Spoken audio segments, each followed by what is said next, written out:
My Borrowed Son. Chapter 2.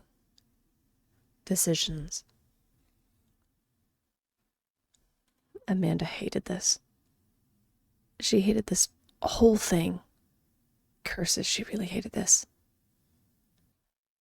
Amanda had managed to shove her current troubles aside just long enough to focus on the thumb-sized boy hiding under the park bench. After everything that happened, Amanda determined a few things. 1. The boy was real. No hallucinations could move real blades of grass and whimper and cry like a real human child. 2. The child was alone at the moment. He kept looking around expectantly, but refused to leave the pole more than a few inches before scurrying back to its perceived safety. 3. He needed to be taken care of. He had obviously been there for a few days, but Amanda couldn't be sure. Finally, she needed to leave him alone. If he was more animalistic, Amanda didn't want her scent or whatever to taint him. She thought some kind of parent might be back to collect him any minute. She knew some animals would leave their young for days on end while they hunted or lured off a predator, but she didn't want to even consider the latter. She also knew the law and abducting children was not something she wanted on her record, no matter how small or how in need the child was. At the same time, she couldn't just leave him. So she compromised with herself. She sat at a neighboring park bench, the whole time keeping eyes on the chipped base of the bench and the little tuft of sandy brown hair she could see. For hours, she sat and kept an eye on the small boy while also researching tiny humans on her phone. Sadly, she only found communities of authors and artists fascinated with small people with tales called Littles, which was part of a larger series written by John Peterson. There were other references to small, human-like beings who possessed sentience, but who knew what the little boy actually was? In all honesty, Amanda was focused so intently on the boy, not only because of the whole situation, but because the distraction was a welcome one. It was far from relief, but it was a good way for her to keep her mind preoccupied at the very least.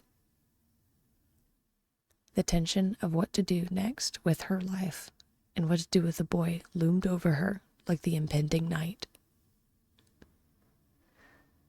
What made the evening even more tense was that the neighborhood kids came and began to play on the playground, kicking their soccer ball dangerously close to the thumb-sized boy's hiding place.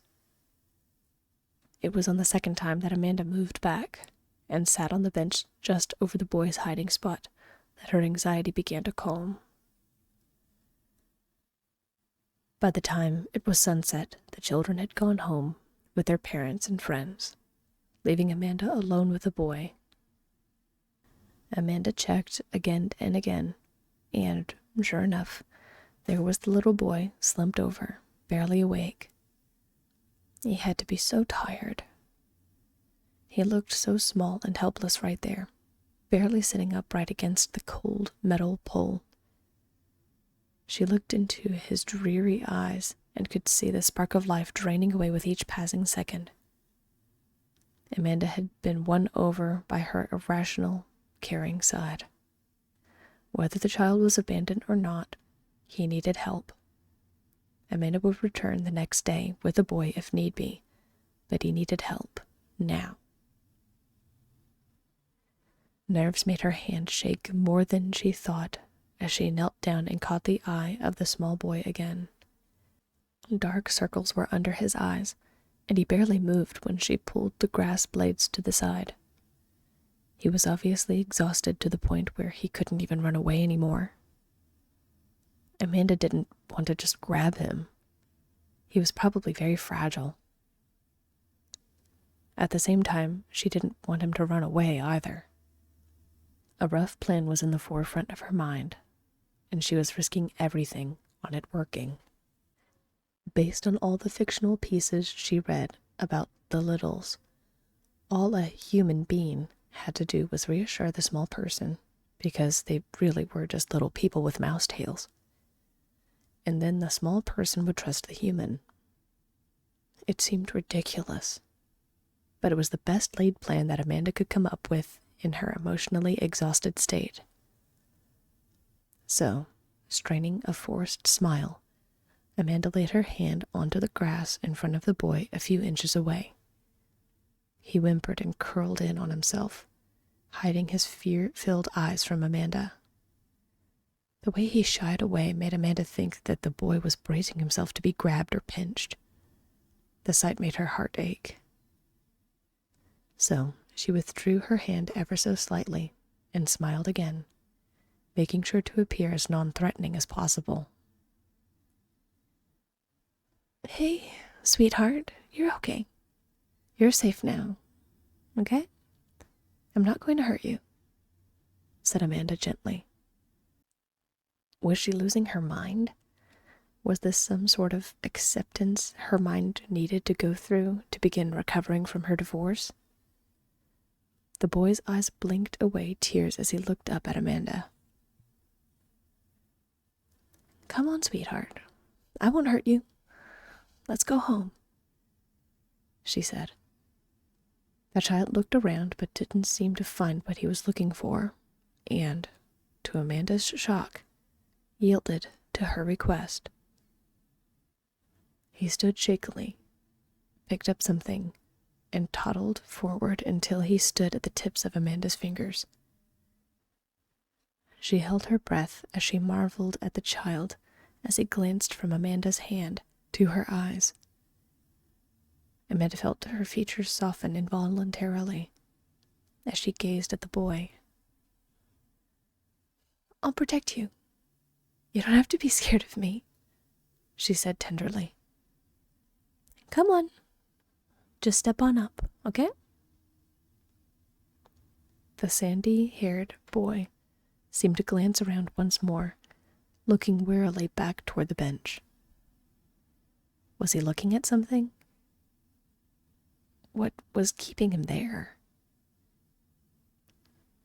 "It's okay, sweetheart," Amanda coaxed again. Then, turning away from the bench and his little hiding place by the bench, he lifted his foot and crawled up onto her hand. A shiver ran through her body as she felt his weight in her hand. Amanda thought he might vanish, or that she might wake up at any moment, the whole thing being a dream. Instead, this impossibly small life crawled into a ball in the center of her hand, shivering and casting uncertain glances at her every few seconds. She couldn't believe it. His weight was like a stack of just a few quarters in her palm. He wiped his eyes with the back of his dirt-smudged hand.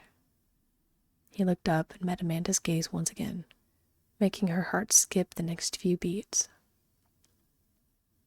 All at once, the fear and anxiety of being around this little boy in her hands melted away and was replaced by a protective surge she wasn't expecting. "Hey there," she said softly, curling her fingers so he wouldn't accidentally fall. "You're safe now. I've got you." The boy locked eyes with her and blinked. Was it just her imagination? Or was there some recognition in his eyes at her words? Then, amazingly, he offered the first little smile she had seen since discovering him. That look on his face alone created a wordless connection between them. Amanda could see the boy's insightfulness, even at his young age, and it only strengthened her resolve to protect him. Without severing their eye contact, she stood and began the trek back home. Amanda never had such a nerve-wracking walk back to her apartment. Keeping the boy steady in her hands, step after step, was a terrifying venture all on its own. Still, the most terrifying events were yet to come.